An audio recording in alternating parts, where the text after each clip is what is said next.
Control your actions. உங்கள் செயல்களை கட்டுப்பாட்டில் வையுங்கள். ரியாக்ட் பண்ணவே பண்ணாதீங்க, ரெஸ்பாண்ட் பண்ணுங்க. ரெஸ்பாண்ட் பண்றதுக்கும் ரியாக்ட் பண்றதுக்கும் என்ன வித்தியாசம் தெரியுமா?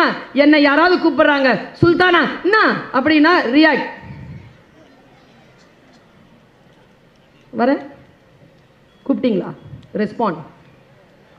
ரெஸ்பாண்ட் பண்ணுங்க, ரியாக்ட் பண்ணாதீங்க. நான் நினைச்சு பார்த்துருக்கேன், நாம எப்படி ரியாக்ட் பண்றோமோ பதிலும் அப்படிதான். நல்லா தான் கூப்பிடுறாங்க, சுல்தானா என்ன அப்படின்னா வா அப்படின்றா, அப்படியே இருக்குது. எப்படி கொடுக்குறோமோ அப்படி திரும்பி வருது. ரியாக்டே பண்ணாதீங்க, ரெஸ்பாண்ட் பண்ணுங்க. முன்னால் இருக்கிற விஷயங்களை கண்ட்ரோல் பண்ணுங்க. ரொம்ப புதிதான ஒரு விஷயத்தை சொல்லுகிறேன். நீங்கள் கேட்டு இருக்கலாம், அது இல்லை. இது நான் சொல்ற விளக்கம் அது கிடையாது. நீங்கள் கேள்விப்பட்ட விஷயம்தான். லீடர்ஷிப்ங்கிறது என்ன தெரியுமா? நான் சொன்னேன்ல, control your actions, don't react, do respond அப்படின்னு சொன்னேன்ல. பாருங்க, காலையில் எழுந்திருச்சு இந்த அம்மா யாரு? தெரேசா, அன்னை தெரேசா. பிள்ளைங்களுக்கு காசு இல்லைன்ட்டு ஏதோ ஒரு கடையாக போய் காசு கேட்டுருக்கு. ஒரு கடைக்காரன் அப்பதான் கல்லாவை திறந்துருக்கிற, அவங்ககிட்ட காசு இல்லை. ஏதாவது பிள்ளைங்களுக்கு கூட என்ன உடனே போன் இருக்கான், கொடுக்கலாம்ல, கொடு. காரி துப்பிட்டான் நான் கையில. வரலாறு. அந்த அம்மா என்ன தெரியும் பண்ணுச்சு? இது எனக்கு, என் பிள்ளைக்கு ஏதாவது தான்ச்சான். அந்த அம்மா செஞ்சது என்ன தெரியுமா? முன்னால் இருக்கின்ற வன்முறையாளனுடைய வன்முறையை கீழே கொண்டு வந்து, நான் லீடர், நான் கேட்கிறேன், நீ எனக்கு பதில் சொல்லு என்று அவர்கள் அப்படியே கண்ட்ரோல்ல கொண்டு வந்துச்சு. பாருங்களேன், that is leadership. Don't react, do respond. Respond பண்ணுங்க. அடுத்தது சொல்லுகிறேன், நீங்கள் உண்மையாக இருந்தால் உங்களை விட்டு சில பேர் போவார்கள். போனார்கள் என்றால் க்ளோஸ்டு டோர்ஸ்க்கு நன்றி சொல்லுங்க. எப்பவுமே நன்றி சொல்லுங்க. இந்த வார்த்தைகளை நான் சொல்லுகிறேன். சே thanks to the closed doors என்று ஒரு மிகப்பெரிய புத்தகம் இருக்கிறது. முடிந்தால் அந்த புத்தகத்தை வாசித்து கடந்து விடுங்கள். சே thanks to the closed doors. யோசித்து பார்க்கிறேன், 1000 பேர் முகம் அழகாக இருந்தாலும் இதயம் மலர்ந்து இருக்கக்கூடிய ஒரு நட்பு உங்களோடு இருந்தால் அதை பாதுகாத்து வைத்துக் கொள்ளுங்கள். பல பேரிடத்தில் யாரோ ஒருத்தர் மட்டும் கை தட்டுறாரு பாருங்க, அங்கிருந்து என்ன வச்சிருக்கிறாரு அவர். இல்ல, அவர் அப்படி இருக்கிறார். வாழ்க்கை நமக்கு சில விஷயங்களை சொல்லித் தருகிறது என்று சொன்னேன். நான் பல காலமாக தேடிக்கொண்டிருந்த மந்திர சொல் சமீபத்தில் நான் சில இடங்களுக்கு செல்லுகின்ற பொழுது வந்து சேர்ந்தது. அதை உங்களோடு நான் பகிர்ந்து கொள்கிறேன். ஏன் தெரியுமா? எல்லா விஷயங்களையும் சாதாரணமாகத்தான் நமக்கு முன்னால் உலா வருகிறது. நாம் விழிப்புணர்வோடு இருந்தால் அதன் அர்த்தம் புரிகிறது. உதாரணத்துக்கு 2 கேள்வியை நான் கேட்கிறேன். வீட்டில் போய் இந்த 2 கேள்விகளை உங்கள் டைரிகளில் எழுதி வைத்துக் கொள்ளுங்கள். 2 கேள்விதான். 1, எங்கே இருக்க விரும்புகிறீர்கள்? எங்கே இருக்க விரும்புகிறீர்கள்? நம்ம யாருக்குமே பதில் தெரியாது, சில பேருக்கு தெரியும். இந்த தாசில்தார் மேடம் நிற்கிறாங்க, group 2 direct posting. she wants to be IAS officer. IAS ஆஃபீஸராக வரணும்னு நினைச்சிங்கல்ல? குரூப் 2ல தாசில்தாரா வந்திருக்கிறீங்கல்ல? தாசில்தாரா தான் வரணும்னு நினைச்சிருந்தீங்கன்னா இங்கே நின்றுடுங்க. இல்ல, ட்ரை ஃபார் IAS போயிடுங்க. அங்க எங்கே இருக்க விரும்புகிறோமோ அங்க போங்கிற. நான் எதை சாதிக்க விரும்புகிறீர்களோ அதை சாதியுங்கள். எங்கே இருக்க விரும்புகிறீர்கள் என்பதில் கிளாரிட்டி, தெளிவு. ஒன்றும் இல்லை, இன்னைக்கு பர்வீன் சுல்தானா பேசுறாங்க, போய் கேட்கலாம். முடிவு பண்ணீங்க, சேர்ல உட்கார்ந்து இருக்கிறீங்க. போலாம், எப்போ வருவாங்கன்னு தெரியாது. சரி, நின்றுட்டு இருக்காங்க.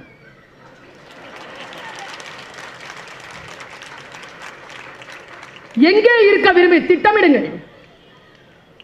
சிலது தற்செயலாக நிகழும், அது வாய்ப்பு தான்.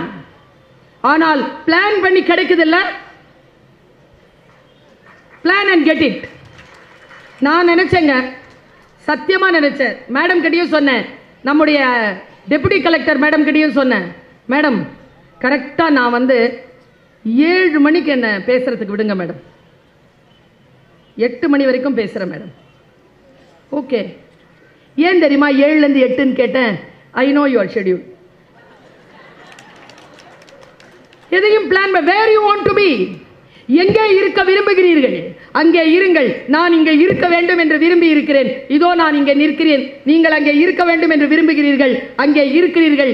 எங்கே இருக்க வேண்டும் என்று விரும்புகிறீர்களோ அங்கே இருங்கள் என்கிறேன் நான். இதுதான் விதி. இரண்டாவது, எதற்காக நினைவு கூறப்பட வேண்டும் என்று விரும்புகிறீர்கள்? You have any plan? எதற்காக நினைவு கூறப்பட விரும்புகிறீர்கள்? அதை செய்யுங்கள். அதை செய்யாம அந்த சிக்னேச்சரை போடாம நோய்வாய்ப்பட்டுறாதீங்க. அதை செய்யாமல் அந்த சிக்னேச்சர் போடாம வாழ்க்கையை நிறைவு செய்து கொள்ளாதீர்கள். எதற்காக நினைவு கூறப்பட வேண்டும் என்பதிலே உறுதியாக இருங்கள். இந்த 2 கேள்விகளை நான் மிகப்பெரிய கேள்விகளை உங்களுக்கு முன்னால் போட்டு இருக்கிறேன். இன்னொரு விஷயத்தை சொல்றேன். நான் ஒரு முறை பேசுவதற்காக சென்ற பொழுது சாப்பிட்றதுக்காக நாங்கள் போய் உட்கார்ந்தோம். எனக்கு முன்னால் 60 வயது கடந்த ஒரு பேச்சாளர். ஒரு ரகசியம் சொல்லவா? மேடையில் பேசுறதை விட சூப்பரான விஷயத்தை தெரியுமா? சத்தியமா சொல்றேன். நான் மேடையில் பேசுறது பெரிய விஷயம் இல்லைங்க. உண்மையாவே லாபகரம் எது தெரியுமா? நல்ல பேச்சை கேட்கறது ரொம்ப லாபங்க. அது பேசுறதை விட. யார் நல்ல பேச்சாளர் தெரியுமா? பேசிட்டு போறவங்களாம் நல்ல பேச்சாளர் இல்லை. போனதுக்கு அப்புறமா யார் ஒருத்தங்க பேசிக்கிட்டே இருக்காங்களோ அவங்க தான் நல்ல பேச்சாளர். போனதுக்கு அப்புறமா பேசிக்கிட்டே இருக்கணும். உள்ள இதை சொல்லிச்சுல, இது சொல்லிச்சுல, இந்த அம்மா இப்படி சொல்லிருச்சுல, இது சொல்லிருச்சுல. போனதுக்கு அப்புறமா பேசிக்கிட்டே இருக்கிறவங்க. நான் டேபிளில் உட்காந்துருக்கேன், சாப்பாடு ஆர்டர் பண்ணியிருக்கோம், வர்றதுக்கு லேட் ஆகுது. 2 வார்த்தை கடகடன்னு சொல்லிட்டார் அந்த பெரியவர். பர்வீன், நான் சந்திக்கிறதை விட நீ சந்திக்கின்ற கூட்டம் கொஞ்சம் பெருசாக தான் இருக்கு, முடிஞ்சா இதை எந்தெந்த கூட்டத்தில் பேசுறியோ அங்கெல்லாம் சொல்லிடுன்னு. சொல்லுங்க சார். 60 ஆண்டு காலம் வாழ்ந்த அந்த பெருந்தகை தன் வாழ்க்கையின் சாரம்சத்தை புழிஞ்சு 2 கேள்வியா 2 ஸ்டேட்மெண்டா கொடுத்தார். நம்ம எல்லாருக்குமேங்க ஒரு இடத்துல வேலைக்கு போகணும், வீடு கட்டணும், பேங்க் பேலன்ஸ் வச்சுக்கணும், கல்யாணம் பண்ணணும், புகழ் பெறணும், எல்லாம் திட்டங்கள் இருக்குல்ல. நம்மில் ஒரு திட்டம் நமக்கு இல்லவே இல்லை. என்ன திட்டம் தெரியுமா? இந்த உடம்பு கொடுத்துருக்கானே இறைவன், இதோ உங்களோடையே வருது, எழுந்திரிச்சா எந்திரிக்குது, வந்தா வருது, உட்காந்து உட்காந்து, இதை வைத்துக்கொண்டு என்ன செய்வதுன்னு உங்களுக்கு தெரிவதே இல்லை. இப்படி சொன்னாருங்க அவரு. உன்னை வைத்துக்கொண்டு நீ என்ன செய்வது என்பதனை முதலில் திட்டமிடு என்று சொன்னார். பெரிய விஷயமா பட்டுச்சு எனக்கு. சொல்றது பிளண்டா இருக்கு, வீட்டில் போய் யோசிச்சு பாருங்க. சாதாரணமானங்க 24, 25 வயதிலே சில விஷயங்களை எப்படி சாதித்து விட்டு போய்விடுகிறார்கள். சில பேர் அதே வயதிலே குடித்து விட்டு சுயநினைவு இல்லாமல் கிடக்கிறார்கள். நம்மை வைத்துக்கொண்டு என்ன செய்வது என்கின்ற திட்டம். ஏன் தெரியுமா? இந்த உலகத்திலேயே பெருமதியானது எது என்று சொன்னால் இதோ இந்த உடலும் இந்த உயிரும் தான் மிக பெருமதியானது. அது நமக்கு புரிய வேண்டும் என்பதற்காக நான் சொல்லுகிறேன். Value your body, value your soul, value your self. உங்களை நீங்களே சுயமரியாதையுடனும் மதிப்புடனும் நடத்துங்கள். Claim. You deserve all the good things because you are a good man, you are a good woman, you are a good child, you deserve everything. வாழ்க்கையில் இந்த வார்த்தையை அவங்க சொல்லிட்டு அடுத்த வார்த்தை ஒன்று சொன்னாருங்க. எனக்கு தெரியல நீங்க எப்படி புரிஞ்சுக்கிறீங்கன்னு எனக்கு தெரியல, ஆனா இதை சொல்லிடுறேன்.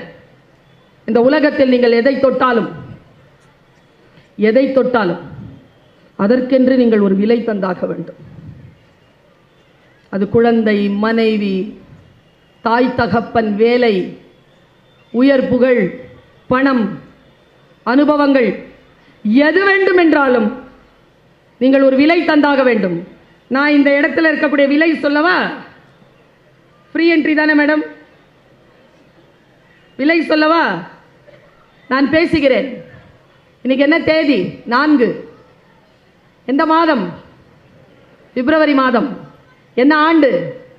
2025. என்ன நேரம்?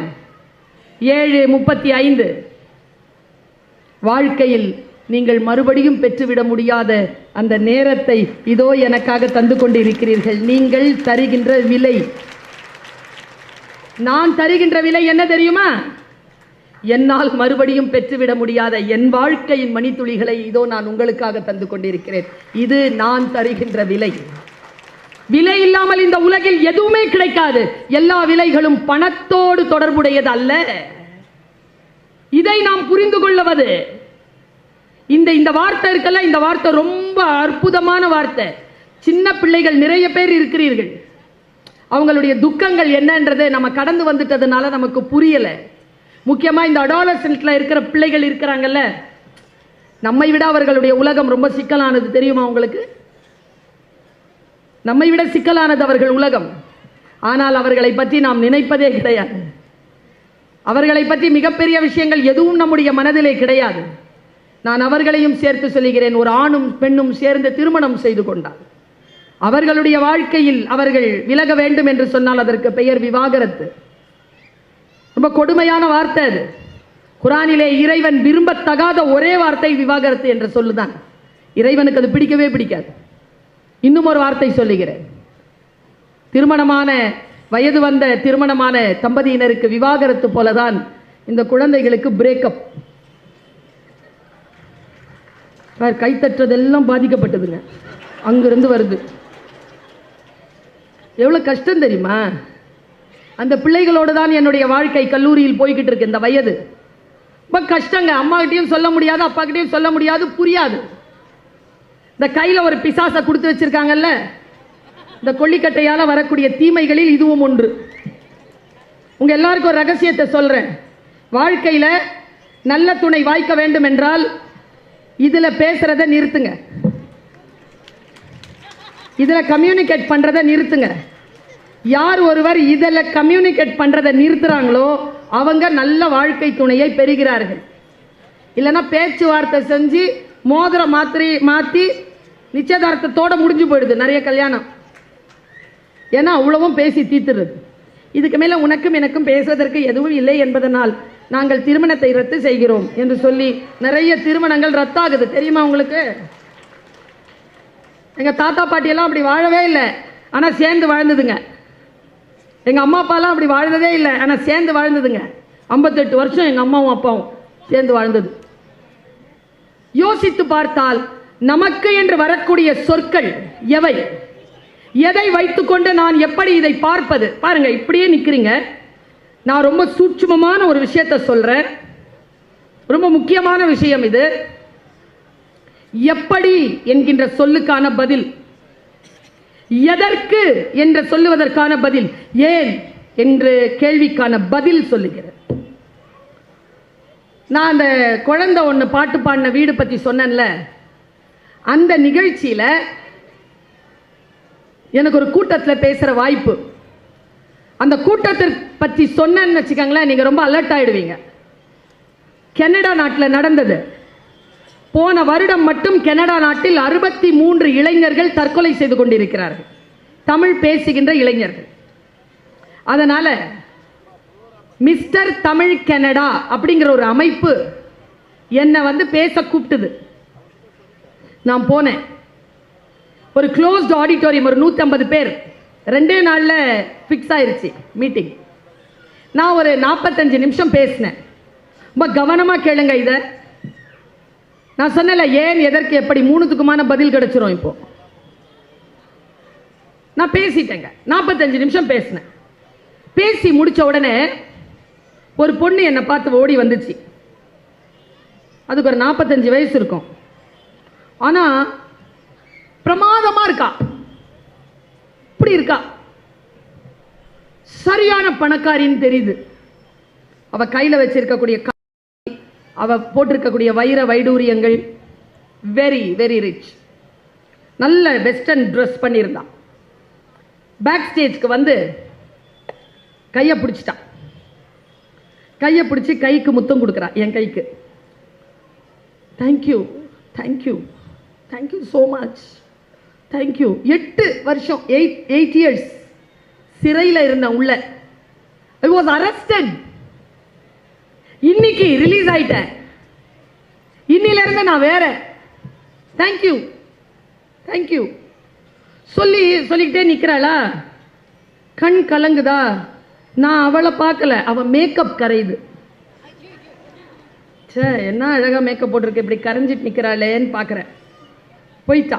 போன உடனே மண்டையில் அடிச்சது, சுல்தானா என்ன வேடிக்கை பார்த்துட்டு நிற்கிற, ஓடு. ஏன் 45 நிமிஷத்துல 18 பாயிண்ட் பேசியிருக்கேன். எதுல அவன் மனசு உடைஞ்சா, எதுல அவன் ரிலீவ் ஆனா? அந்த ஒரு பாயிண்ட் தெரிஞ்சிருச்சுன்னா அந்த ஒரு பாயிண்டோட போயிருவேன்ல நான். உங்க எல்லாருக்கும் அந்த ஒரு பாயிண்ட் சொல்லுவேன். எதுக்கு 45 நிமிஷம் பேசுவாங்க? உங்கள் மனதிலும் ஏதேனும் உடையலாம், ஒரு திறக்கலாம், ஒரு ஓடு உடையலாம். அந்த பொண்ணு நான் என்ன சொன்னதுல அது மாறுச்சு அப்படின்ட்டு வெளியில அந்த குளிரையும் தாங்காம ஓடுனா, அவ அந்த BMW கார், BMW மெர்சிடிஸ் அது திறக்கிறான். அதுக்குள்ள எங்க வா, அவன் தான் எஸ் மேம் 45 நிமிஷம் பேசினேன்ல, 18 பாயிண்ட் பேசினேன்ல, ஏதோ ஒன்று ரொம்ப பிடிச்சதுன்னு சொன்னி, அது என்னதுன்னு சொல்லுன்னு அவ சொல்லிட்டா. அவ எங்க உடஞ்சா, அவளுக்கு எங்க அந்த மனம் திறந்ததுன்னு அவ சொல்லிட்டா. உங்களுக்கு அது வேணுமா? வேணுமா? கவனமா கேளுங்க. ஒரு காடு, சரியான டென்ஸ் ஃபாரஸ்ட். ஒருத்தன் நடக்கிறான். நடந்துட்டு இருக்கும்போது திடீர் ஒரு பெரிய பாம்பு புத்து பார்த்துட்டான். சைலண்டா போயிடலன்னா உள்ள இருந்து ஒரு கருநாகம் வந்துருச்சு. கருநாகம் வந்துருச்சுன்னு கட கட கட கடன்னு தாண்டி போனா பாருங்க. கருநாகத்தை இவன் பார்த்த மாதிரி கருநாகமும் இவனை பார்த்துருச்சு. நேரா இறங்கி கூடவே வருது. வேற வழி கிடையாது. போறான், போய்கிட்டே இருக்கிறான். வர்றது பாம்பு தான், ஆனாலும் மனசை கொஞ்சம் தேத்திக்கிறான். அது பாட்டுக்கு அது போகுது, நமக்கு என்ன இருக்குது? இப்ப நாம தான் அப்படி போயிட்டு இருக்கிறவங்க. நம்ம பக்கத்துல ஒரு பாம்பு வந்துகிட்டு இருக்கு. எதிர்பாராத நேரத்துல குதிகால்ல கொத்திருச்சு. இப்ப நான் பாம்புன்னு சொன்னது பாம்பு இல்லை. நம்முடைய உறவுகள், நம்ம கூட வேலை பார்க்குறவங்க, கூட படிக்கிறவங்க, இந்தா திருப்பி தந்துடுறேன்னு வாங்கினவங்க,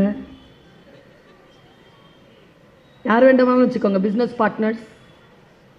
இந்த மேடையில், இந்த அரங்கத்தில் யாரும் என்ன அந்த மாதிரிலாம் எந்த துரோகமா நான் இதுவரைக்கும் என் வாழ்க்கையில் சந்திச்சதே கிடையாதுன்னு ஒரு ஆள் கை தூக்க முடியாது. எல்லோரும் கடிபட்டு இருப்போம். ஏதாவது ஒரு அடி விழுந்திருக்கோம் நமக்கு. சரி, இப்போ கடிப்பட்ட பாம்பினால் கடிப்பட்ட நமக்கு 2 வழி இருக்கு. இதான் பாயிண்ட். 2 வழி இருக்கு. ஒன்னு, நேரா அந்த பாம்பு கிட்ட தேடி போலாம். அது கொத்திட்டு போயிருச்சு. பாம்பே பாம்பே, நீ ஏன் என்னை கொத்தினாய்? நான் என் வழியில் தானே போனேன், உன் வழிக்கு வந்தேனா? நீ தானே வந்தாய், சரி வரட்டும் என்று தானே நான் போனேன். நீ என்னை கொத்தினாயே, கொத்தியது நியாயமா? போய் தேடி கண்டுபிடிச்சு பாம்பு கிட்ட நியாயம் கேட்கலாம். அது என்ன நீயா படமா? உடனே திரும்பி வந்து கொத்தனா இடத்துல இருந்து விஷத்தை உருவுறதுக்கு. பாம்புகளிடத்தில் ஒருபோதும் நீதி கிடைக்காது. நாம் நீதியை எதிர்பார்க்கவே முடியாது. அதை துரத்துவதை விட்டு விடுங்கள். கடி வாங்கிட்டீங்கல்ல, கம்முன்னு இருக்கு. என்ன செய்யலாம் தெரியுமா? Don't chase the snake. கடிப்பட்டு விட்டீர்கள், விஷம் ஏறிக்கொண்டிருக்கிறது. விஷத்தை இறக்குவதும் அதற்கு முறிவு கண்டுபிடிப்பதும் அதற்கு மருத்துவம் பார்ப்பதும் தான் உங்கள் வேலையாக இருக்க வேண்டுமே தவிர பாம்புக்கு பின்னால் போவது உங்களுடைய வேலையாக இருக்க கூடாது என்பதனை நீங்கள் முடிவு செய்கின்ற அந்த வினாடியில் நீங்கள் வாழ்க்கையில், வியாபாரத்தில், படிப்பில், எல்லா விஷயத்திலும் ஜெயிக்கிறீர்கள். இதுதான் நான் அந்த பொண்ணுக்கு சொன்னது. நம்முடைய வாழ்க்கை நமக்கு சில விஷயங்களை சொல்லித் தருகிறது என்றேன். நான் சொல்லித் தருகின்ற பொழுது யார் ஒருவர் அதை கேட்டுக்கொள்கிறார்களோ, மனம் திறந்து அதை வாங்கிக் கொள்கிறார்களோ, அவர்கள் சில விஷயங்களில் ஜெயிக்கிறார்கள். நான் இப்படி சொல்றேங்க, அறம்னு ஒண்ணு இருக்கு. இந்த உலகத்தை ஆட்சி செய்வது அதுதான். அறம் தான் ஆட்சி செய்கிறது. நீங்கள் அதற்கு என்ன பெயர் வேண்டுமானாலும் வைத்துக் கொள்ளுங்கள். இயற்கைன்னு சொல்லுங்க, கடவுள்னு சொல்லுங்க, பிரபஞ்சம்னு சொல்லுங்க, எது வேண்டுமானாலும் சொல்லுங்கள். அறம் தான் வாழ்க்கையை செலுத்துகிறது. அறத்தோடு வாழ்தல் என்றால் என்ன? இந்த கேள்விக்கு மட்டும் பதில் வந்துருச்சுன்னு வச்சுக்கோங்க, 2008ங்க, 2008. இன்றிலிருந்து எத்தனை ஆண்டுகள்? 17 ஆண்டுகளுக்கு முன்னால். பேரிழப்புங்க. அப்படி விதிர்த்து போய் நிற்கிறேன், அழுறேன், கதறேன், சல்லா துணி போட்டுக்கிட்டு கடவுள் கிட்ட தான் அழுக. எனக்கு இது நடக்கலாமா? எனக்கா நடக்கிறது? எனக்கு ஏன் இப்படி நடக்கிறது?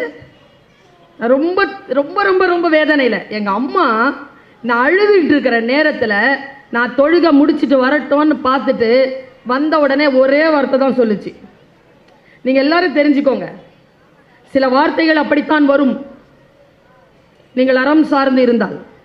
அம்மா சொன்னாங்க, அழாத, அழவே அழாது. நீ உண்மையானவளா இருக்கிற அப்படின்னா யார் உனக்கு இந்த துன்பத்தை தந்தார்களோ அவர்களை இறைவன் உனக்கு முன் சோழி போல் கொண்டு வந்து போடுவார். அவர்களுக்காக நீ பிரார்த்தனை செய்ய தொடங்குவாய். அப்போ சொல்லுவ, கடவுளே நான் இப்படி ஒன்றும் சொல்லலையே உங்ககிட்ட, இந்த அளவுக்கு பரிதாபகரமா அவங்கள கொண்டு வந்து என் முன்னால நிறுத்தி இருக்கியேன்னு அவர்களுக்காக பிரார்த்தனை செய்யும் காலம் உனக்கு வரும் என்று என் தாய் சொன்னால் 15 ஆண்டுகளில் அது வந்தது. காலம் எடுத்துக்கொண்டது, ஆனால் வந்தது. நான் அழுவதே இல்லையே. வாழ்க்கை உங்களுக்கு சில சிரமங்களை தரும், எதிர்கொள். வலிக்கும், எதிர்கொள். துயரப்படாத, புலம்பாத. புலம்புதலும் துயரப்படுவதிலும் ஆப்ஷன்ஸ். எதிர்கொள், புரிந்துகொள், டைம் கொடு, ரியாக்ட் பண்ணாத, ரெஸ்பாண்ட் பண்ணு. வாழ்க்கையில் அடுத்தது என்ன என்று யோசி. அடுத்த நிலையில் உன்னை நீயே நிமிர்த்திக் கொள்வதற்காக வேலைகளை தொடங்கு. வாழ்க்கையில் உலகத்திலேயே வாழ்க்கையில் எது தெரியுமா? பெரும் குற்றம். பெரும் குற்றத்தை சொல்லிவிட்டு போகிறேன். பெரும் குற்றம் எது என்றால் இந்த உலகத்தில் சோகமாக இருப்பதுதான். சோகமாக இருப்பது போல் பெரும் குற்றம் இல்லை. வாழ்க்கையில் ஆகப்பெரிய கிஃப்ட் எது தெரியுமா? மகிழ்ந்து இருப்பது. மகிழ்ந்து இருப்பது.